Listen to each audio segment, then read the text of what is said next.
안녕하세요. 여러분의 면역 건강을 든든하게 지키는 편도건강 한의사 양수홍입니다. 올해로 한의사가 된 지 30년이 되었는데요. 특히 폐호흡기 질환과 면역 관련 질환에 집중해 왔습니다. 그동안 현장에서 쌓아온 임상 경험을 바탕으로 여러분의 건강에 유익한 정보를 알차게 전해드리겠습니다.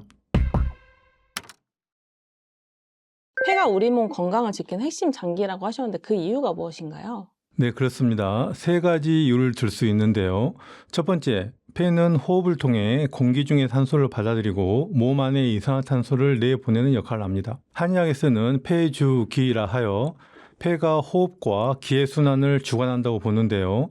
따라서 폐 기능이 저하되어 호흡을 통한 산소 공급이 충분하지 않으면 신체 기능이 급격하게 떨어지고 심한 경우 생명까지 위협받을 수 있습니다. 두 번째, 폐는 신진대사 과정에서 발생하는 열을 몸 밖으로 내보내 체온을 조절하는 역할을 합니다. 이러한 폐의 작용을 한의학에서는 숙광이라고 하는데요. 숙광 기능이 원활할 때는 심장과 간에서 발생한 열이 자연스럽게 배출되고 뇌에서 생긴 열 또한 간접적으로 식게 됩니다. 하지만 숙광 기능에 이상이 생기면 심장과 간에 열이 쌓이게 되고 그 기능도 떨어지게 됩니다. 또한 이 열은 다시 폐를 건조하게 만들어 만성 폐 질환을 일으킬 수 있습니다. 결국엔 온 몸이 염증이 발생하기 쉬운 상태에 빠지게 됩니다. 세 번째, 폐는 우리 몸의 면역 기능에서 선봉장 역할을 합니다. 외부 물질이 출입하는 곳에는 면역 기능이 집중되어 있는데 그 대표적인 곳이 바로 폐입니다. 따라서 폐의 기능을 건강하게 유지해서 외부 유해 물질과 병원체를 잘 방어하는 것은 전신의 건강을 지키고 생명을 유지하는 데 매우 중요합니다. 외부 유해 물질과 병원체에 의해 폐가 손상되면 전신의 면역 기능까지 떨어지게 됩니다. 특히 폐렴은 한국인의 사망 원인 중에서 암, 심혈관 질환에 이어 3위를 차지하고 있는데 사망 원인으로서의 폐렴은 단순한 감염증이 아니라 전신의 면역 기능이 폐에서부터 무너지기 시작했다는 것을 의미합니다. 결국 폐가 무너지면 우리 몸도 무너지게 되고 폐가 버텨주면 우리 몸도 버틸 수 있게 됩니다. 폐가 건조해지면 어떤 일이 생기게 되나요? 폐는 본래 촉촉하고 시원한 상태가 정상입니다. 폐가 건조해졌다는 것은 진액이 부족했다는 의미입니다. 진액은 음식물로부터 소화 흡수한 영양물질로서 점막을 보호하는 점액과 각종 노폐물, 암세포, 세균, 바이러스 등을 제거하는 림프액도 진액의 일종으로 볼 수 있습니다. 폐가 건조해지면 유해 물질로부터 폐를 보호하기 어렵고 노폐물을 제거하는 기능도 약해집니다. 각종 유해 물질과 병원체를 제대로 배출하지 못하게 되면 점차 노폐물이 쌓이게 되고 만성염증이 생길 위험도 커지게 됩니다. 이런 상황이 계속되면 폐렴, 알레르기 질환, 만성 폐질환 등으로 이어질 수 있습니다. 그렇다면 폐를 건조하게 만드는 원인들은 어떤 게 있을까요? 폐의 진액이 부족해지는 데는 세 가지의 원인이 있습니다. 첫째, 가장 큰 원인은 만성염증입니다. 염증은 외부로부터 침입한 각종 유해 물질과 병원체를 제거하는 정상적인 면역 반응으로 볼 수 있습니다. 하지만 이 과정에서는 많은 체액이 소모됩니다. 이런 염증이 반복돼 만성염증이 되면 폐의 진액은 더욱 빠르게 고갈됩니다. 둘째, 스트레스입니다. 스트레스는 장기간의 불안과 긴장 상태를 의미하며 스트레스가 지속될수록 평소보다 많은 진액이 소모되고 몸이 과열되기 쉽습니다. 진액이 고갈되면 노폐물 배출이 원활하게 이루어지지 않아 결국 만성염증으로 이어지게 됩니다. 셋째, 위장 기능의 저하입니다. 음식물로부터 소화 흡수한 영양물질이 바로 진액인데 위장이 약해지면 체내의 진액이 전체적으로 부족해지고 특히 폐가 타격을 받게 됩니다. 폐에는 항상 공기가 출입하기 때문에 건조해지기 쉬우므로 위장으로부터 지속적으로 진액이 공급되어야 정상 기능을 할 수 있기 때문입니다. 만약 위장이 약해져서 진액이 충분히 공급되지 못한다면 폐는 쉽게 건조해지게 됩니다. 만성 폐질환을 앓는 환자분들 중에는 위장이 약한 분들이 많습니다. 나이가 들수록 마른 기침이 증가하는 분들이 많은데 그렇게 되는 이유가 무엇인가요? 노화가 진행되면서 점차 전신의 진액이 고갈되기 때문입니다. 이는 가을이 되면 낙엽이 지는 것처럼 자연스러운 현상인데요. 이때 가장 민감하게 반응하는 장부가 바로 폐입니다. 폐는 항상 공기가 드나드는 장부이기 때문에 건조해지기 쉽습니다. 하지만 진액이 너무 많아도 공기의 흐름을 방해해서 폐의 기능을 떨어뜨릴 수 있기 때문에 여유분의 진액을 저장하고 있을 수는 없습니다. 그래서 딱 필요한 만큼의 진액만 보유하고 있기 때문에 조금만 부족해져도 코와 입이 마르고 목구멍이 건조해지고 마른 기침이 잦아지고 감기에 쉽게 걸리는 증상 등이 나타날 수 있습니다. 특히 공기가 건조해지는 가을 환절기에 이런 현상이 두드러지게 되죠.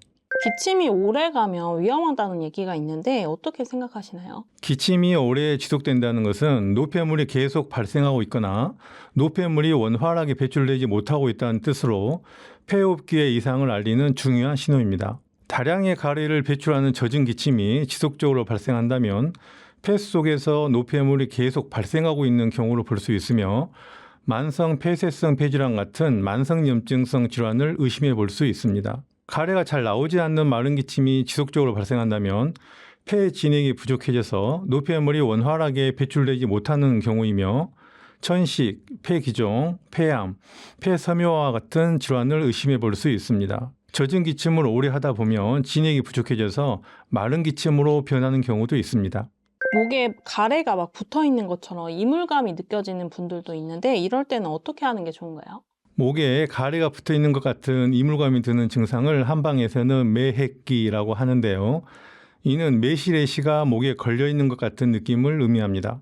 이런 매핵기에는 크게 세 가지 원인이 있습니다. 첫째, 폐의 진액이 부족해진 경우입니다. 각종 감염이나 스트레스 등으로 폐의 진액이 부족해지면 코나 목이 건조해지고 이로 인해 목에 이물감이 생길 수 있는데요. 이때는 진액을 보충해 폐를 촉촉하게 해주는 맹문논차가 도움이 되고 염증과 가래를 완화시켜주는 도라지차도 좋습니다. 항염 작용을 하고 점막을 보호해주는 꿀물 역시 효과를 볼 수 있습니다. 둘째, 실내가 건조하거나 수분 섭취가 부족한 경우입니다. 실내 습도를 적절히 유지하고 수시로 물을 마셔 수분을 보충하는 것이 좋습니다. 셋째, 역류성 식도염이 있는 경우입니다. 위산이 목까지 올라오면 점막을 자극해 목이 칼칼하거나 가리가 낀 듯한 느낌이 나타날 수 있습니다. 이럴 때는 역류성 식도염을 먼저 치료하고 지나치게 맵거나 짠 음식을 피하는 것이 좋습니다. 폐 건강이 나빠졌을 때 발생하는 어떤 최악의 질환 이런 것들은 어떤 게 있을까요? 폐는 원래 촉촉하고 시원해야 제 기능을 할 수 있는 장부입니다. 그런데 여러 가지 원인으로 폐가 건조해지고 열과 노폐물이 쌓이면 폐 기능이 저하되고 염증도 반복되기 쉬워집니다. 이러한 상황이 지속되면 폐렴, 만성 폐쇄성 폐질환, 폐암, 폐섬유화 등이 발생할 위험이 커집니다. 이 중에서 저는 만성염증이 반복되어 발생하는 폐암과 폐가 점차 메마르고 굳어지는 폐섬유화를 특히 경계해야 한다고 생각합니다. 다만 폐암은 다양한 치료 방법이 마련되어 있는 반면 폐섬유화는 한번 굳어진 조직을 다시 촉촉하게 되돌리는 것이 매우 어렵습니다. 마치 고목에 다시 꽃을 피우는 것과 같이 어려운 일입니다. 그래서 저는 본래 촉촉해야 하는 폐가 정반대로 바짝 메마른 상태가 되어버린 폐섬유화가 폐에서 발생할 수 있는 가장 무서운 질환이라고 생각합니다. 폐가 건조해지고 폐 기능이 저하되면 여러 폐호흡기 질환이 발생하거나 악화될 수 있기 때문에 저희 한의원에서는 폐청소라는 개념을 치료에 적용하고 있습니다. 폐청소란 폐의 진액을 공급하여 노폐물을 청소하는 방식으로 폐를 촉촉하고 깨끗한 원래의 모습으로 되돌려 폐 기능이 회복되는 것을 돕습니다. 사람들이 가장 무서워하는 게 폐암인데요. 폐암의 초기 증상은 어떤 것들이 있을까요? 폐암은 사실 특별한 초기 증상이 거의 없어서 알아차리기 힘든 질환입니다. 폐가 좌우 두 개라서 한쪽 폐가 암에 걸려도 다른 쪽 폐가 기능을 보완해서 자각 증상을 잘 느끼지 못하는 경우가 많습니다. 만성 기침도 다른 폐호흡기 질환에서 흔히 나타나는 증상이라 그냥 지나치는 경우가 많습니다. 폐암에 가족력이 있거나 흡연 등의 폐암 위험 인자가 많은 분들은 평소보다 기침이 오래 간다는 느낌이 들면 폐암을 의심해 볼 필요가 있습니다. 보통 8주 이상 지속되는 기침을 만성 기침이라고 하는데요. 꼭 이 기간에 집착할 필요는 없습니다. 숨이 차거나 피로감을 느끼거나 체중이 줄어들거나 지속적인 객혈과 가슴 통증이 있다면 이미 폐암이 많이 진행되었을 가능성이 있습니다. 그렇다면 폐암을 좀 초기에 발견하려면 어떻게 하는 게 좋을까요? 대부분의 폐호흡기 질환에서 위중한 단계에 접어들면 숨이 차는 증상이 나타나게 됩니다. 폐암도 위중해지면 폐 기능이 점차 떨어져 숨이 차게 됩니다. 하지만 폐암이 많이 발생하는 70세 전후의 연령대에서는 평소에 폐 기능을 100% 사용할 일이 잘 없다 보니 폐암으로 인해 폐 기능이 떨어져도 자각하지 못하는 경우가 많습니다. 그렇기 때문에 평소 유산소 운동을 꾸준히 하시는 것이 필요합니다. 숨이 약간 찬 정도의 유산소 운동은 폐 기능을 건강히 유지하는 데 도움이 될 뿐 아니라 폐 기능이 떨어진 것을 조기 알아차릴 수 있게 도와주기도 합니다. 폐 기능을 테스트해 볼 수 있는 간단한 방법으로는 계단 오르기가 있습니다. 5층 정도를 한 번에 쭉 올라갈 수 있으면 폐 기능에 큰 문제가 없는 것입니다. 한 번에 올라갈 수 있는 계단이 점점 줄어들면 폐 기능이 떨어지고 있는 것이며, 만약 치료를 통해 폐 기능이 좋아지면 올라갈 수 있는 계단이 점점 늘어나게 됩니다. 폐암에 특히 좀 취약한 분들이 있을까요? 만성 폐호흡기 질환에 가족력이 있는 분들은 폐암이 발생할 위험이 높습니다. 장기간 흡연을 했거나 유해한 분진을 많이 흡입한 분들 역시 발생 위험이 높으니 각별한 주의가 필요합니다. 또한 폐의 진액이 부족하여 항상 목구멍이 건조하고 이물감이 있으며 마른 기침이 잦은 분들 역시 폐가 위험인자에 민감해져 있을 가능성이 높으니 관리가 필요합니다. 폐가 좀 건조하신 분들한테는 좀 어떤 특징이 있을까요? 한의학에서는 폐주피모라 하여 폐가 피부와 털을 주관한다고 보는데요. 폐가 건조하면 대체로 피부도 건조한 경우가 많습니다. 그리고 피부가 하얗지만 윤기가 없고 거칠게 보일 수 있습니다. 그리고 폐가 건조한 분들은 호흡이 짧고 급하며 어깨가 위쪽으로 살짝 들려있는 경우가 많습니다. 이런 분들은 환절기 온도 변화나 미세먼지, 담배 연기 등에 민감해서 마른 기침이 잦은 편입니다. 또한 폐가 건조한 사람은 다른 장부도 건조해지기 쉬운데 특히 위장이 건조한 경우가 많습니다. 위장이 건조할 때는 입이 자주 마르고 명치 부위가 답답하고 잘 체하며 배에 가스가 차는 증상이 자주 나타납니다. 그리고 스트레스를 받거나 자극적인 음식을 먹으면 복통, 설사를 일으키기도 하죠. 얼굴에는 윤기가 부족하고 몸도 전체적으로 마르는 경향이 있습니다. 편도가 약한 사람이 폐암을 좀 조심해야 된다고요. 네, 그렇습니다. 편도는 몸의 면역 상태를 보여주는 신호등과 같은 곳입니다. 편도는 흔히 면역력 저하, 세균이나 바이러스로 인한 감염 또는 류머티즘 같은 자가면역 질환 등으로 인해 붓는 경우가 많습니다. 따라서 편도가 자주 붓거나 늘 부어 있다면 몸속 어딘가에 만성염증이 있을 가능성이 크고, 이로 인해 림프계가 계속 과로를 하고 있다고 볼 수 있습니다. 이런 상태에서는 림프의 순환이 원활하지 않게 되고 면역세포가 암세포나 병원체를 감시하고 제거하는 능력이 떨어지게 됩니다. 이는 결국 잦은 감염증과 폐암 등을 유발할 수 있습니다. 그렇다면 폐 청소가 폐 건강에 도움이 될 수 있을까요? 폐 청소는 저희 한의원이 추구하는 치료 개념으로서 건조해진 폐에 진액을 보충해서 묵은 노폐물이 원활하게 배출되도록 돕는다는 의미입니다. 폐 청소를 통해 폐를 깨끗하고 촉촉하고 시원하게 관리하는 데 의의를 두고 있습니다. 갓 태어난 아기의 폐는 깨끗하고 촉촉하지만 우리가 매일 들이마시는 공기 속에 존재하는 미세먼지, 매연 등의 유해 물질과 세균, 바이러스 등의 병원체가 아기의 폐를 점차 더럽히게 됩니다. 폐 속에 진액이 충분하면 기침과 가래를 통해 노폐물이 자연스럽게 배출될 수 있지만, 진액이 부족하면 노폐물의 배출이 원활하지 않아 기관지나 폐에 노폐물이 쌓이게 되고 염증이 반복되게 됩니다. 이런 만성염증은 폐 기능과 면역 기능을 약화시켜 천식, 만성 폐쇄성 폐질환, 폐암, 폐섬유화와 같은 폐호흡기 질환의 위험을 높이게 됩니다. 그러므로 이런 질환을 예방하고 관리하기 위해서는 폐 진액을 보충해서 노폐물의 원활한 배출을 돕는 폐 청소가 꼭 필요하다고 생각합니다. 폐를 청소하기 위해서는 먼저 진액이 필요하며 폐 청소물은 진액을 공급하는 역할을 합니다.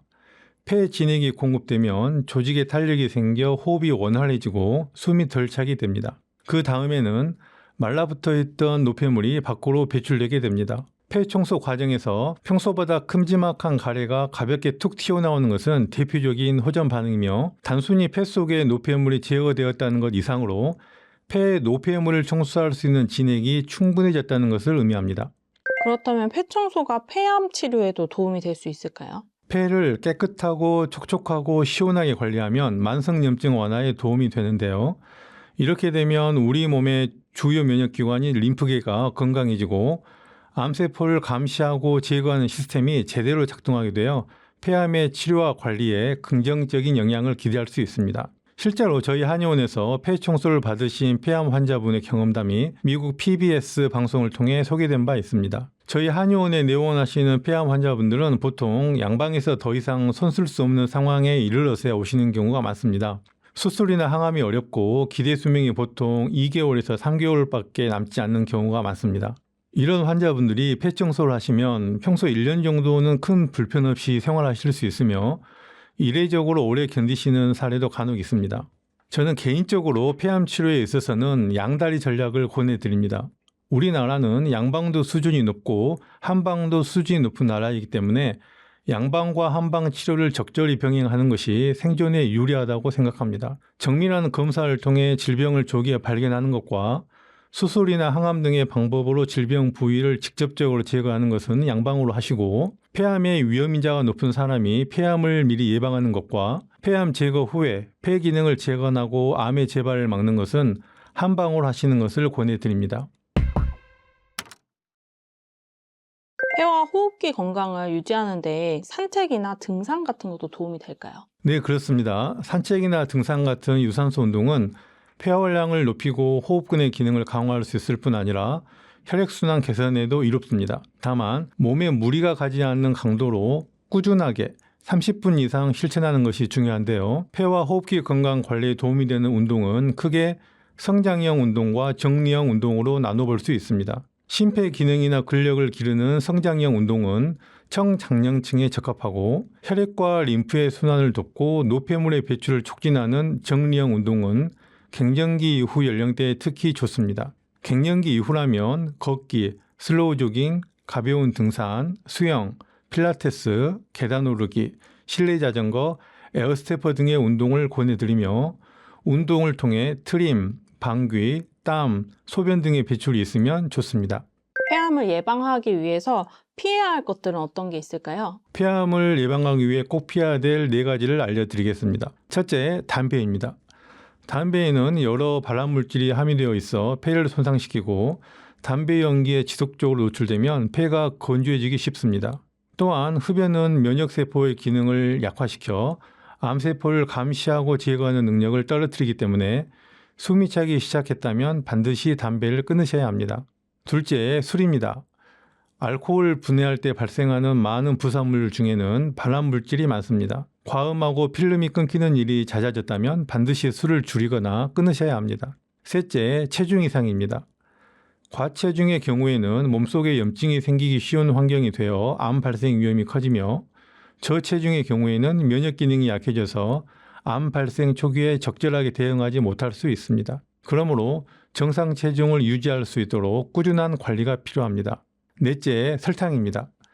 암세포가 가장 좋아하는 맛이 바로 단맛입니다. 설탕이 과도하게 들어간 탄산음료를 하루라도 안 마시면 허전할 정도로 설탕에 중독된 경우에는 과도한 단 음식을 줄이거나 끊으셔야 건강에 좋습니다. 소아 폐호흡기 질환에 관심을 갖게 된 이유가 있으실까요? 예전에는 소아 질환에 대한 몇 가지 경험적인 규칙들이 있었습니다. 신생아는 선천적인 면역력이 있어서 감기에 잘 걸리지 않고 보통 6개월이 지나야 첫 감기를 앓게 된다. 태열은 땅을 밟고 서면 낫는다. 아토피는 유치원 갈 나이가 되면 낫는 경우가 많고 심해도 사춘기를 넘기지 않는다. 등등과 같은 것들입니다. 그런데 요즘에는 6개월도 안 된 소아가 감기나 비염을 앓는 경우가 자주 있고, 성장할수록 아토피가 점점 심해지는 경우도 자주 볼 수 있습니다. 심지어 청소년에게 갑상선 기능 항진증이나 건성 같은 자가면역 질환이 생기는 경우도 간간히 볼 수 있습니다. 이런 환자들에게서 자주 나타나는 패턴이 있는데요. 그것은 바로 인생의 초기에 장내 미생물총의 형성이 제대로 이루어지지 못했다는 것입니다. 전신의 면역 기능에 있어서 중요한 역할을 하는 장내 미생물총이 건강하지 못하면 면역계의 선봉장 역할을 하는 폐 또한 약해지게 되고 염증이 잘 생기게 됩니다. 이렇게 폐가 약해졌을 때 발생하는 소아 폐호흡기 질환을 잘 관리하는 것이 전신의 면역 기능을 건강하게 회복하고 정상적인 성장 발달을 하는 데 도움이 되겠다는 생각에 관심을 가지고 지켜보게 되었습니다.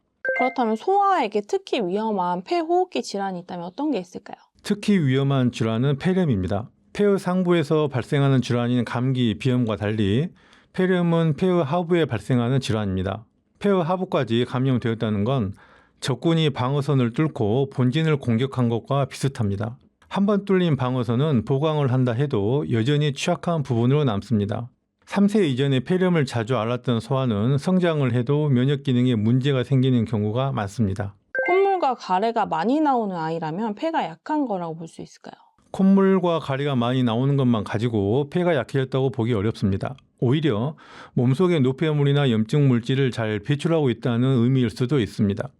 하지만 코가 막혀 있는데 콧물은 거의 나오지 않는다거나 목에 가래가 낀 느낌은 있는데 가래가 나오지 않는다면 노폐물이나 염증 물질이 잘 배출되지 않고 있는 상태이므로 이런 상태가 지속된다면 폐가 약해졌다고 판단할 수 있겠습니다. 여기서 폐가 약해졌다는 것은 폐가 건조해졌다는 의미입니다.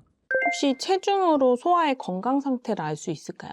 저는 소아의 건강 상태를 판단할 수 있는 가장 중요한 지표가 바로 체중이라고 생각합니다. 체중이 적정 수준을 유지한다는 건 우리 몸의 병원체를 막아내고 손상된 조직을 회복시킬 수 있는 에너지와 세포들이 충분하다는 의미이기 때문입니다. 소아의 발달 과정에서 제때 잘 넘어야 하는 체중의 허들에는 3단계가 있습니다. 첫 번째, 보통 생후 1년에서 1년 반 사이에 체중 10kg을 넘겨야 합니다. 1950년대까지만 해도 영아 사망률이 20%에서 30%에 이를 정도로 매우 높았고 위생 상태나 영양 상태도 열악하였기 때문에 태어나 1년을 버티기가 매우 어려웠습니다.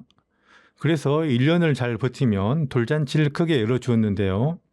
이 무렵의 체중이 10kg 정도이며 세상에 새롭게 태어난 아이가 비로소 안정적인 첫 걸음을 내디뎠다는 의미가 있습니다. 근래에는 영아 사망률이 0.24% 정도로 낮아졌으며 위생 상태와 영양 상태가 크게 개선되어 생후 1년에 10kg에 도달하는 것은 큰 문제가 없게 되었습니다. 두 번째, 보통 생후 5년에서 6년 사이에 체중 20kg을 넘겨야 합니다.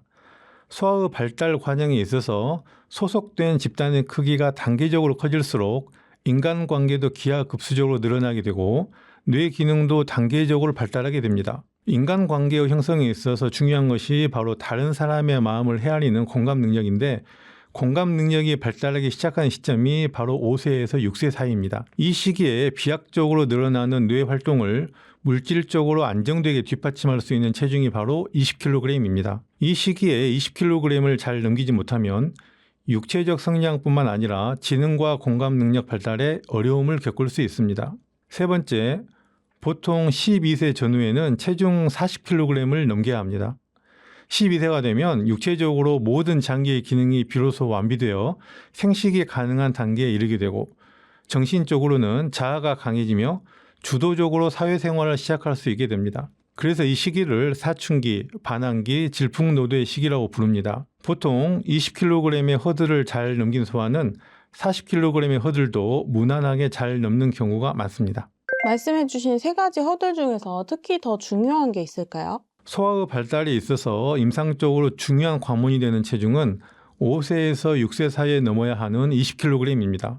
이때 20kg을 넘기기 위해서는 음식물의 소화 흡수를 돕는 장내 미생물총이 3세 정도에는 완성되어야 합니다. 장내 미생물총의 발달이 지연되면 외부의 유해 물질이나 병원체로부터 우리 몸을 방어하고 노폐물의 배출을 돕는 진액의 생성에도 어려움을 겪게 됩니다. 특히 심한 비염이나 아토피를 앓는 소아 환자 중에는 20kg의 허들을 제때 넘지 못한 경우가 많았습니다.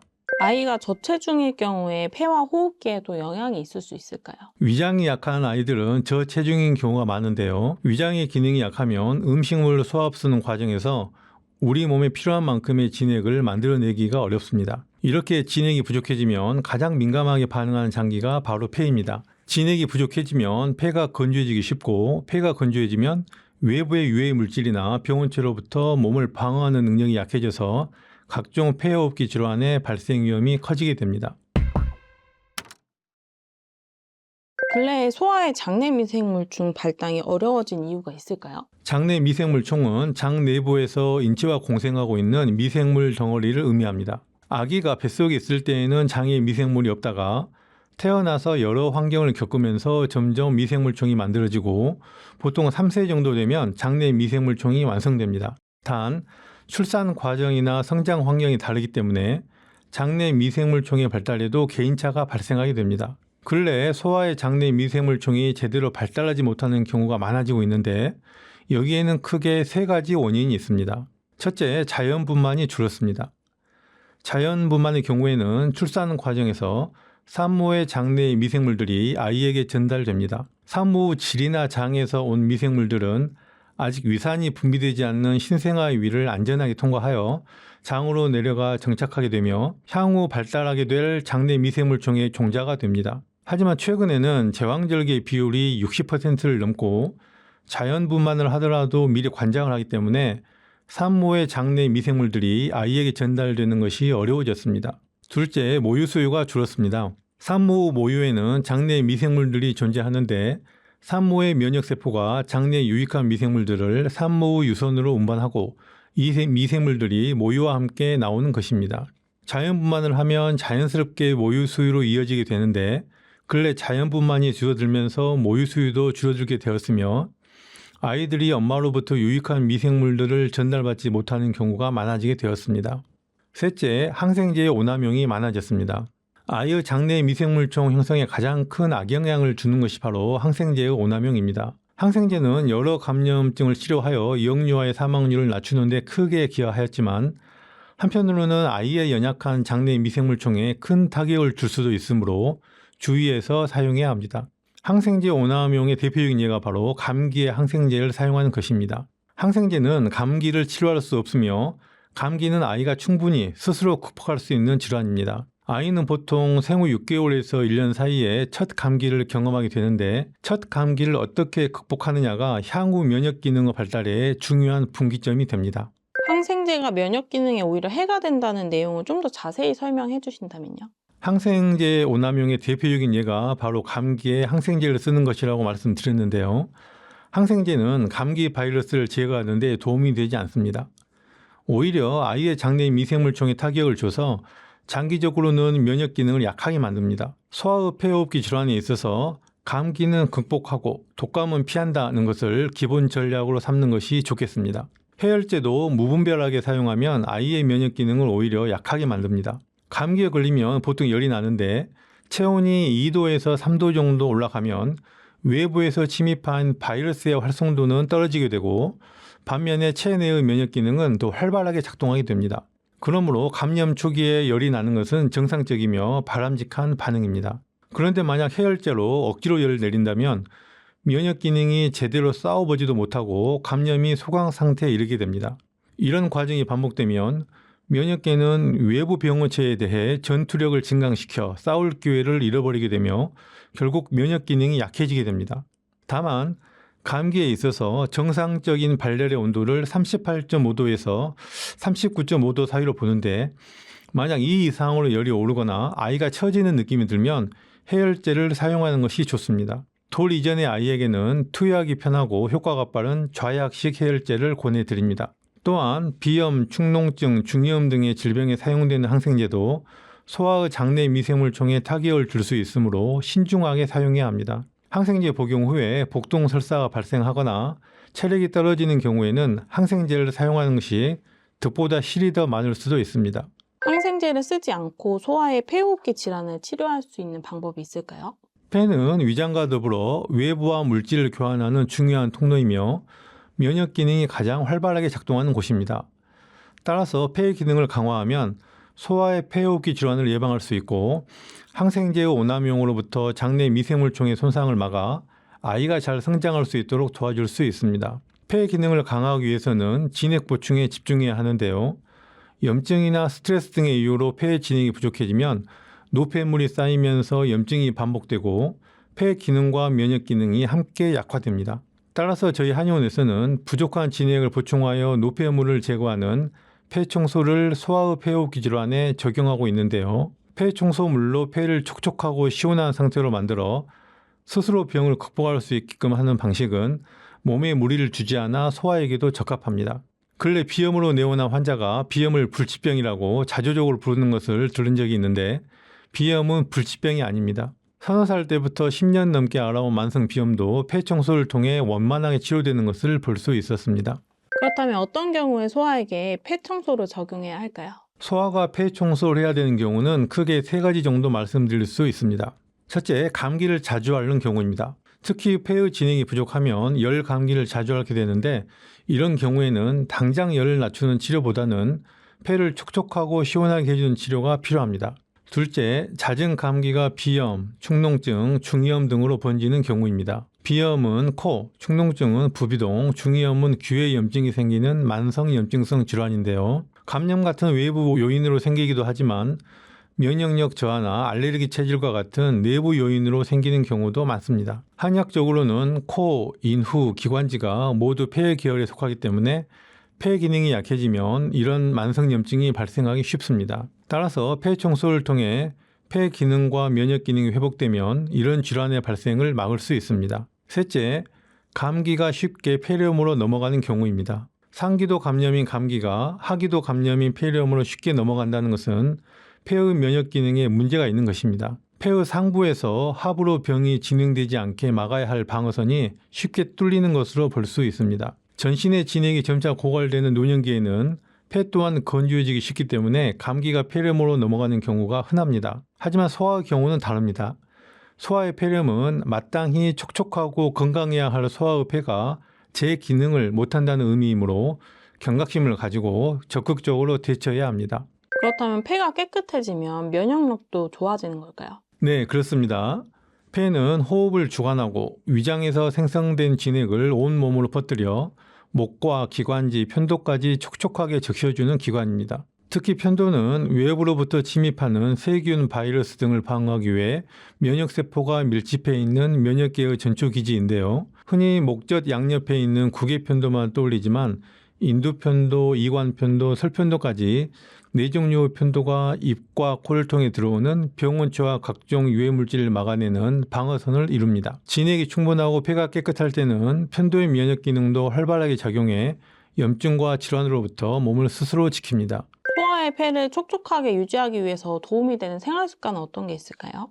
우리나라는 특히 겨울철에 공기가 차갑고 건조해지는데 난방까지 하게 되면 실내 습도가 거의 0%까지 떨어지게 됩니다. 따라서 아침에 일어났을 때 코와 목이 건조하다면 가습기를 사용해서 실내 습도를 최소한 20% 정도는 유지시켜주는 것이 좋겠습니다. 가습기는 수분의 입자가 작은 자연기화식이나 가열식을 권해드립니다. 소아뿐 아니라 성인의 건강에도 체중이 중요하다고요. 인간의 건강을 나타내는 지표 중에 가장 중요한 것은 세포수, 바로 체중입니다. 성인의 건강에 있어서 임상적으로 중요한 체중은 40kg입니다. 인간은 12세 전후로 40kg을 넘기면 그 체중 이하로 떨어지는 경우가 거의 없습니다. 다만 갱년기 이후 노화가 진행되는 과정에서 암과 같은 소모성 질환을 앓는 경우, 극심한 스트레스를 받은 경우, 원래 위장이 약했던 사람이 또다시 위장의 손상을 받은 경우 등에서는 체중이 40kg 이하로 떨어질 수 있습니다. 이렇게 체중이 떨어지면 우리 몸은 스스로 회복하는 능력, 즉 전기가 고갈되어 어떤 치료로도 건강을 회복하지 못하는 경우가 생기게 됩니다. 그렇기 때문에 체중이 45kg 정도로 떨어지면 더 이상 체중이 떨어지지 않도록 각별한 관리가 필요합니다. 특히 폐기종, 기흉, 비결핵 항상균 감염으로 내원하시는 환자분들 중에는 저체중으로 힘들어하시는 경우가 많은데 건강 회복을 위해서는 먼저 체중을 관리하셔야 합니다. 최근에 비결핵 항상균 감염으로 내원하는 분들이 늘어났다고요. 네, 맞습니다. 비결핵 항상균 감염은 초기에는 별다른 증상이 없어 인지하기가 힘든데 근래 들어 저설량 폐 CT 촬영이 많아지면서 자연스럽게 초기에 진단되는 경우가 늘어났습니다. 비결핵 항상균 감염 자체도 점차 증가하는 추세이기도 하고요. 아직 생소한 질환이고 병에 대한 정보가 부족하다 보니 내원하시는 환자분들이 여러 가지 질문을 하십니다. 폐 사진을 찍어봤는데 비결핵 항상균 감염이라고 합니다. 별다른 증상이 없으니 그냥 지켜보자고 하는데 좀 찝찝합니다. 그냥 내버려 둬도 되나요? 한약으로 치료할 수는 없나요? 라고 물어보시는 분도 계시고 항생제 치료를 하는데 약이 독한지 영 입맛이 없고 기운이 없어 죽겠습니다. 항생제 치료를 계속 해야 되나요? 라고 물어보시는 분도 계시고 비결핵이라고 했는데 치료약을 보니까 결핵약이 들어가던데 왜 그렇습니까? 라거나 재발이 잘 된다고 하는데 어떻게 하면 재발을 막을 수 있습니까? 좋은 음식이나 약이 있습니까? 라고 물어보시는 분도 계셨습니다. 이렇게 많은 분들이 비결핵 항상균 감염에 대해서 잘 모르시고 답답함을 호소하셔서 이번 기회에 제대로 알려드려야겠다고 생각하게 되었습니다. 비결핵 항상균 감염은 어떤 병인가요? 비결핵 항상균에 의해 발생하는 감염증입니다. 항상균이란 현미경 관찰 위에 산성 염색약으로 세균을 염색했을 때 염색이 잘 되지 않는 세균들을 총칭하는 말로 약 200여 종이 있다고 알려져 있습니다. 항상균 중에서 전염성이 높고 독성이 강해서 사람들에게 위험한 균으로는 결핵균과 한생병균이 있고, 이들을 제외한 나머지, 즉 전염성이 낮고 독성이 약한 균들을 비결핵 항상균이라고 부릅니다. 비결핵 항상균은 우리 주변에 흔히 존재하는 균이며 그중 일부만이 사람에게 감염을 일으킵니다. 평소에는 폐에 들어오더라도 쉽게 제거되어 전혀 문제를 일으키지 않습니다. 그런데 폐 진액이 심하게 부족해져서 면역 기능이 미치지 않는 부분이 생기게 되면 그곳에 비결핵 항상균이 자리를 잡는데, 이것이 바로 비결핵 항상균 감염입니다. 감염 초기에는 별다른 증상이 없고 진행 속도가 느리다가 기침, 가래 같은 증상이 나타난 뒤로는 진행이 빨라지는 경우가 많습니다. 면역 기능이 미치지 않는 곳이 감염되다 보니 항생제를 사용해도 약효가 잘 나지 않는 경우가 많고, 주변에 흔한 균이다 보니 한 가지 균을 치료해도 다른 균에 다시 감염되는 경우도 많아 완치가 어렵습니다. 따라서 비결핵 항상균을 직접적으로 제거하는 치료보다는 폐 자체를 촉촉하게 해서 정상적인 면역 기능이 작용하도록 하는 것이 감염을 치료하고 재감염을 막는 좋은 방법입니다. 또한 환자분들을 보면 위장 기능이 약하고 몸이 마른 경우가 많은데, 이런 상태에서는 진액이 부족해서 폐가 쉽게 건조해지기 때문에 적절한 식이요법을 통해 위장 기능을 회복하고 체중을 늘려주는 과정이 병행되어야 합니다. 그렇다면 비결핵 항상균 감염이 되어 있을 때 그냥 방치하면 결핵이 될 가능성도 있을까요? 보통 비결핵 항상균과 결핵은 다른 균이기 때문에 비결핵 항상균 감염이 결핵으로 넘어가진 않습니다. 그렇지만 독성이 약하고 전염력이 약한 비결핵 항상균에 감염되신 분들은 만약에 독성이 강하고 전염력이 강한 결핵균을 접촉한다면 결핵에 걸릴 확률이 일반인보다 훨씬 높다고 할 수 있습니다. 면역력이 떨어지면 걸리기 쉽다고 하셨는데 그 이유가 무엇인가요? 비결핵 항상균은 우리 주변에 흔히 존재하는 균입니다. 수돗물에도 있고 공원이나 뒷산의 흙먼지 속에도 있고 아이들이 뛰노는 운동장에도 있습니다. 우리가 어렸을 때부터 항상 접해왔던 균이며 전혀 낯선 균이 아닙니다. 그런데 이렇게 오랜 기간 겪어왔던, 그리고 별다른 문제를 일으키지 않았던 비결핵 항상균이 어느 날 갑자기 감염증을 일으켰다는 것은 어떤 의미일까요? 이것은 우리 몸의 면역 기능에 심각한 문제가 생겼다는 의미입니다. 단순히 면역 기능이 약해진 정도가 아닙니다. 진액이 심하게 메말라서 면역 기능이 아예 미치지도 못하는 부위가 생겼음을 의미합니다. 면역 기능이 아예 미치지 못하면 비결핵 항상균처럼 독성이 약한 균도 그곳으로 침입해 감염을 일으킬 수 있는 것이죠. 이때도 위험한 것은 면역 기능이 미치지 못하는 곳이기 때문에 인지하기도 어렵다는 것입니다. 비결핵 항상균 감염 초기에 특별한 증상이 없는 것도 바로 이런 이유 때문입니다. 그렇다면 이런 감염에 취약한 분들이 있을까요? 폐와 호흡기가 심하게 건조하고 만성염증이 있는 분들이 비결핵 항상균에 감염되기 쉽습니다. 기관지 확장증이나 만성 폐쇄성 폐질환 같은 기저질환이 있거나 결핵이나 암 같은 과거력이 있는 분들에게서 발생하는 경우가 많았습니다. 실제로 근래 내원하셨던 환자분들의 병력을 살펴보면 10명 중에 기관지 확장증 3명, 결핵 3명, 암 2명, 만성 폐쇄성 폐질환 1명이 있었습니다. 비결핵 항상균 감염 환자 중에 마른 분들이 많다고요? 네, 맞습니다. 근래 내원한 환자 10명 중에 8명이 여성이었고 평균 연령대는 60대 후반이었는데 체질량 지수를 계산해보니 20대가 3명, 18대가 2명, 17대가 2명, 16대가 3명이었고 평균은 18.4였습니다. 우리나라 60대 여성의 평균 체질량 지수가 약 24.3이라는 점을 감안하면 환자들의 평균 체질량 지수가 18.4라는 것은 이분들이 일반인에 비해 굉장히 많은 체격임을 말해주고 있습니다. 그래서 저는 평소 위장 기능이 약해서 몸이 말랐던 분이 스트레스나 만성염증 등의 원인으로 폐의 진액이 또다시 심하게 손상되면 비결핵 항상균에 감염되는 것으로 생각합니다. 또한 위장이 약하다는 개념에는 소화 흡수를 돕는 장내 미생물종의 균형이 깨져 있다는 의미도 포함되어 있습니다. 장내의 유익균은 부족하고 유해균이 상대적으로 늘어나 있는 상태인 거죠. 실제 비결핵 항상균 감염 환자 중에는 배에 가스가 잘 차고 더부룩하며 복통 설사가 잦은 경우가 많았습니다. 이런 분들이 항생제 치료를 받게 되면 장내 미생물종이 더욱 손상되어 복통, 설사, 식욕감퇴, 무기력증, 체중 감소 등의 부작용이 나타나기 쉽고 심하면 항생제 치료를 지속할 수 없게 되기도 합니다. 평소 체질량 지수가 20 미만인 마른 체형의 환자분께서 비결핵 항상균 감염 진단을 받는다면 더 큰 경각심을 가지고 치료에 임하시는 것이 좋겠습니다. 그럼 비결핵 항상균 감염은 어떤 단계를 거쳐 진행이 되나요? 감염 초기에는 별다른 증상이 나타나지 않습니다. 면역계가 감염 부위를 인지하지 못해서 염증 같은 정상 반응이 나타나지 않는 겁니다. 그 이후에 기침, 가래가 나타나기 시작하면 시급히 치료를 시작해야 합니다. 이때의 기침, 가래는 노폐물을 제거하는 정상적인 반응이 아니며 균에 감염된 조직이 썩어 문드러져서 밖으로 흘러나오는 것에 가깝고 병이 많이 진행되었다는 것을 의미하기 때문입니다. 기침도 시원하게 나오지 않고 가래도 심한 악취가 나는 고름 같은 형태입니다.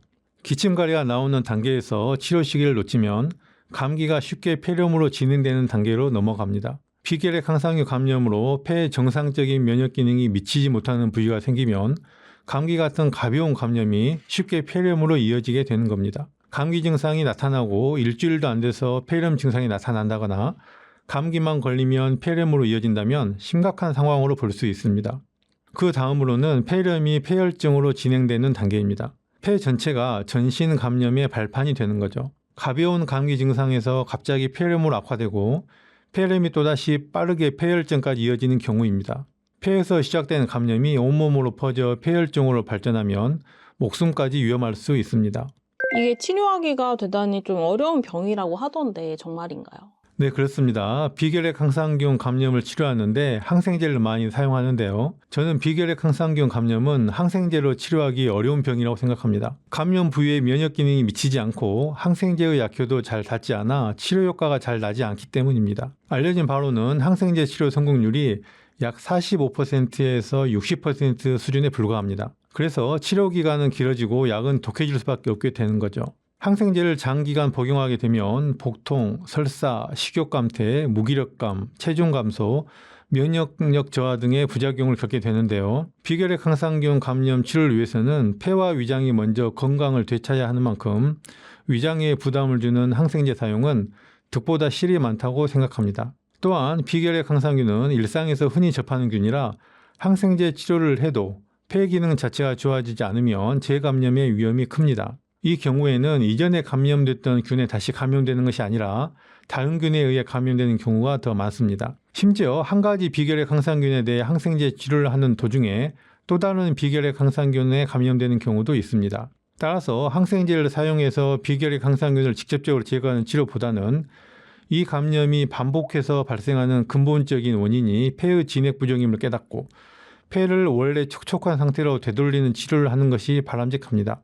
비결핵 항상균 감염을 효과적으로 치료하려면 어떻게 해야 할까요? 스트레스, 만성염증 등의 이유로 진액이 부족해지고 폐가 건조해지면 우리 몸속에 면역 기능이 닿지 않는 부위가 생깁니다. 비결핵 항상균은 그 틈을 파고들어 감염을 일으키는데요. 따라서 저희 한의원에서는 건조해진 폐에 진액을 보충해서 노폐물이 원활하게 배출되도록 하는 폐 청소를 하는 개념을 비결핵 항상균 치료에 적용하고 있습니다. 폐 청소를 통해 폐가 깨끗하고 촉촉한 본래의 모습을 되찾는다면 비결핵 항상균 감염의 악순환을 끊어낼 수 있습니다.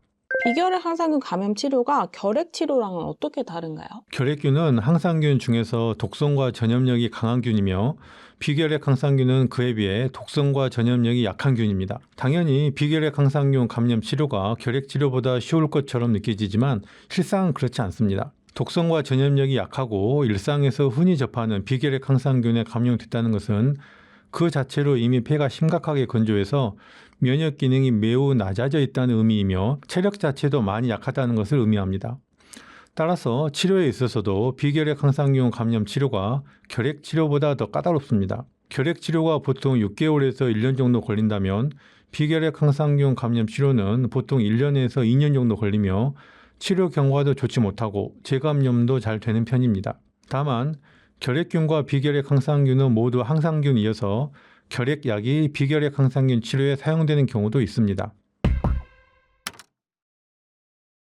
그럼 비결핵 항상균 감염 치료에 도움이 되는 음식 같은 것도 있을까요? 네, 비결핵 항상균 감염은 위장 기능이 약하고 마른 체형이신 분들에게서 흔한 질병이기 때문에 적절한 음식을 섭취해서 체중을 500g이라도 늘리는 것이 치료에 큰 도움이 됩니다. 비결핵 항상균 감염 환자분들에게 도움이 되는 음식 3가지를 알려드리겠습니다. 첫째, 기름기가 좋고 담백한 음식입니다. 소고기, 돼지고기, 닭고기, 계란, 콩, 우유 등으로 단백질을 보충하면 좋은데 비결핵 항상균 감염 환자분들 중에는 단백질 소화 능력이 부족한 경우가 많습니다. 따라서 육류를 드실 때에는 기름기가 적은 부위를 조금씩 꾸준히 드시는 것이 좋고 비교적 소화가 잘 되는 어패류를 위주로 드시는 것이 좋겠습니다. 어패류 중에서는 기름기가 좋고 담백한 조기, 갈치, 가자미 같은 흰살 생선과 전복, 바지락, 키조개 같은 조개류가 좋습니다.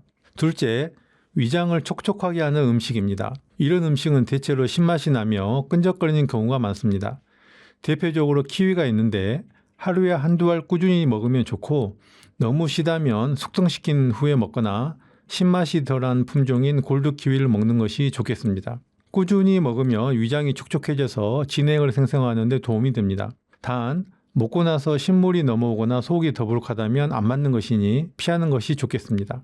셋째, 장내 유익균을 키우는 음식입니다. 비결핵 항상균 감염 환자 중에는 폐와 위장이 건조해서 소화가 잘 안 되고 장내 미생물종의 균형까지 깨진 경우가 많습니다. 일반적으로 유익균이 85%, 유해균이 15% 정도일 때 이상적이라고 알려져 있는데요. 장내 환경을 건강하게 유지하기 위해서는 요구르트, 치즈, 청국장, 낫또처럼 유익균이 많은 발효식품을 챙겨 먹으면 좋습니다. 특히 고초균이 들어있는 낫또가 효과적인데요. 낫또를 직접 드시는 것이 거북하면 낫또키나제 같은 건강기능식품을 드셔도 좋습니다. 그리고 유익균의 먹이가 되는 식이섬유를 충분히 섭취해서 장에 이미 존재하고 있는 유익균을 키우는 것도 좋은데요. 현미, 카무트, 귀리 같은 곡물류, 미역, 다시마, 김 같은 해조류, 표고버섯, 느타리버섯 같은 버섯류, 양상추, 양배추, 케일, 브로콜리 같은 녹황색 채소류 등이 식이섬유가 풍부한 식품들입니다.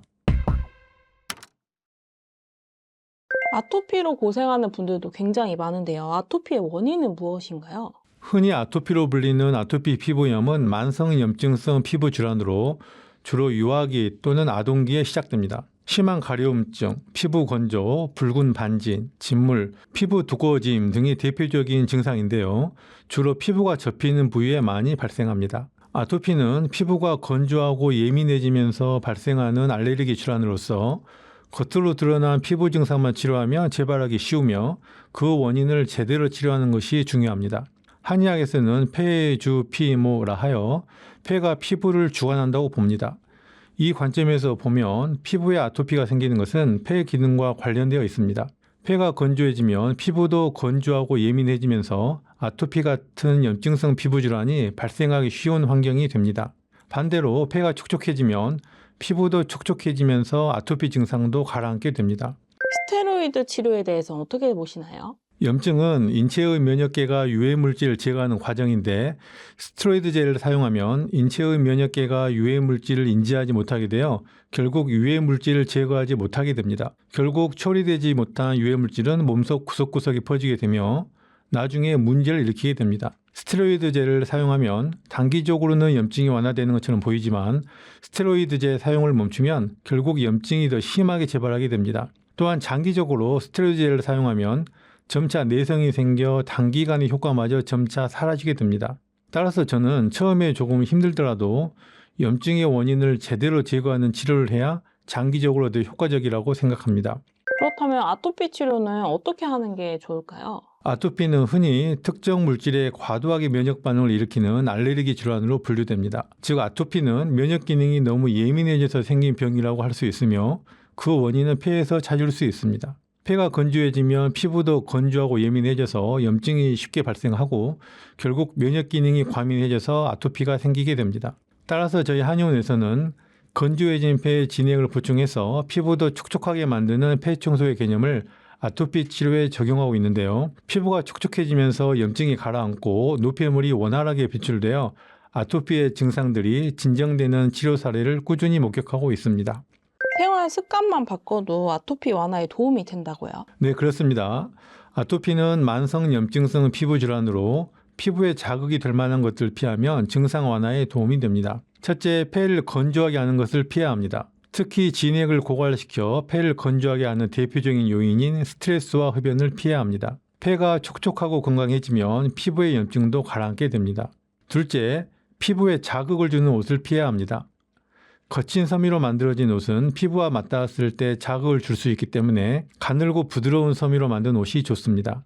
셋째, 위장이 부담이 되는 음식을 피해야 합니다. 소화 흡수하기 쉬운 음식을 먹어야 진액이 쉽게 만들어질 수 있고 진액이 충분해야 폐와 피부가 촉촉함을 유지할 수 있게 됩니다. 지나치게 맵고 짠 음식과 기름진 음식, 술 등은 위장에 부담을 주어 소화하기도 힘들고 소화 과정에서 나쁜 부산물들을 많이 발생시키기 때문에 결국 진액을 마르게 하고 탁하게 만듭니다. 또한 가공식품은 열량은 채워주지만 진액을 채워주지는 못합니다. 가급적 가공되지 않은 신선한 식품을 많이 섭취하는 것이 좋겠습니다. 비염이 불치병으로 알려져 있기도 한데 사실 그렇지 않다고요. 비염은 불치병이 아닙니다. 겉으로 드러나는 증상, 즉 비강의 염증만을 치료하려 한다면 재발하는 경우가 많지만 코에 뿌린 폐의 기능을 강화한다면 비염물에서 벗어날 수 있습니다. 한의학에서는 폐의 개규어 비라 하여 폐가 외부와 소통하는 구멍이 바로 코라고 보는데요. 그만큼 폐와 코는 서로 밀접한 관계에 있으며 폐의 기능이 강화되면 코의 염증도 저절로 줄어들게 됩니다. 비염 때문에 수면 무호흡증으로 고생하는 분들도 계신데 이럴 경우에 이걸 방치하면 어떤 문제가 발생할 수 있을까요? 비염이 생기면 잠을 자는 동안 제대로 숨을 쉬지 못하는 수면 무호흡증이 나타날 수 있습니다. 이런 상태가 반복되면 아침 피로와 두통은 물론 심장과 혈압에도 부담을 줄 수 있는데요. 성장기 아이들의 경우 수면 부족이 성장에도 악영향을 줄 수 있습니다. 인간은 수면 중에 휴식을 하면서 몸을 정리정돈하는데 특히 뇌에서는 활발하게 정보의 정리정돈과 저장이 일어납니다. 수면 중에 산소 공급이 원활하지 않고 깊은 잠에 들지 못하면 가장 타격을 많이 받는 곳은 바로 뇌입니다. 낮에 받아들인 정보들이 밤에 정리되지 않는다면 뇌의 효율성이 떨어지게 되고 노폐물이 잘 배출되지 않으면 뇌 척수액이 탁해지면서 파킨슨병, 뇌전증, 치매 등이 발생할 위험이 높아지게 됩니다. 폐청소를 통해서 비염을 치료하면 비만도 혹시 해결할 수 있을까요? 폐 청소를 통해 폐의 진액을 보충하고 노폐물을 배출시키면 비염의 증상이 완화됩니다. 그 과정에서 호흡이 원활해지면서 운동 효율도 증가하여 체중이 자연스럽게 줄어들 수 있습니다. 비염 환자가 폐 청소와 식이요법, 운동요법을 병행한다면 훨씬 효과적으로 체중을 줄일 수 있습니다. 비염 증상을 완화하는데 도움이 되는 약차는 어떤 게 있나요? 네, 두 가지 약차를 알려드리겠습니다. 첫째, 창의자차입니다. 창의자는 국화과에 속한 독고마리의 열매인데 항균, 항염 작용으로 비염 증상을 가라앉히고 과민한 면역 반응을 완화시키는 효과가 있습니다. 저는 창의자의 가시 부분을 제거하고 약하게 볶은 후에 연하게 끓여서 평소에 즐겨 마시는데요. 복통 설사를 유발할 위험이 있기 때문에 볶아서 드시는 것을 권합니다. 둘째, 신이화차입니다. 한방에서는 목련의 꽃봉오리를 신이화라 하여 약재로 사용하는데요. 폐와 기관지의 기능을 도와 코막힘을 뚫고 찬 기운을 몸 밖으로 발산하는 데 도움을 줍니다. 알레르기 질환을 겪는 환자들이 먹으면 면역력을 강화해주는 식재료가 있을까요? 자극적인 외부 물질에 반복적으로 노출되면 면역계가 과민해져서 알레르기 반응이 나타나기 쉽습니다. 특히 음식물이 소화 흡수되는 위장은 외부 물질로 인한 자극을 많이 받는 곳이기 때문에 위장이 지나치게 민감해지지 않도록 관리하는 것이 알레르기 환자분들에게는 매우 중요합니다. 특히 장에는 많은 유익균들이 살고 있는데 이 유익균들은 고유한 기능을 할 뿐 아니라 장의 점막을 보호하여 면역 기능을 안정시키는 데에도 도움을 줍니다. 따라서 알레르기 환자분들은 위장을 건강하게 관리하기 위해서 장내 유익균에 도움이 되는 음식을 꾸준히 챙겨 먹는 것이 좋은데요. 유익균이 많은 음식으로는 요구르트, 치즈, 청국장, 낫또 같은 발효식품이 있습니다. 또한 유익균의 먹이가 되는 식이섬유를 충분히 섭취해 장내 유익균을 키우는 것도 좋은데요. 현미, 카무트, 귀리 같은 곡물류, 미역, 다시마, 김 같은 해조류, 표고버섯, 느타리버섯 같은 버섯류, 양배추, 케일, 브로콜리 같은 녹황색 야채류 등이 식이섬유가 풍부한 식품들입니다. 예전에는 정보가 부족한 경우가 많아서 아는 것이 힘이라고 했습니다. 하지만 근래에는 정보가 넘쳐나다 보니 아는 것이 오히려 병이 되는 경우도 많아지고 있습니다. 인터넷에서 다양한 정보를 접할 때는 다음 3가지를 확인하는 것이 필요합니다. 첫째, 진실성입니다. 정보가 사실인지 아닌지 확인해야 합니다. 둘째, 중요성입니다. 정보가 중요한 것인지 사소한 것인지 확인해야 합니다. 셋째, 적합성입니다. 정보가 나에게 맞는지 안 맞는지 확인해야 합니다. 특히 아이와 관련된 정보를 접할 때는 적합성을 확인하는 것이 가장 중요합니다.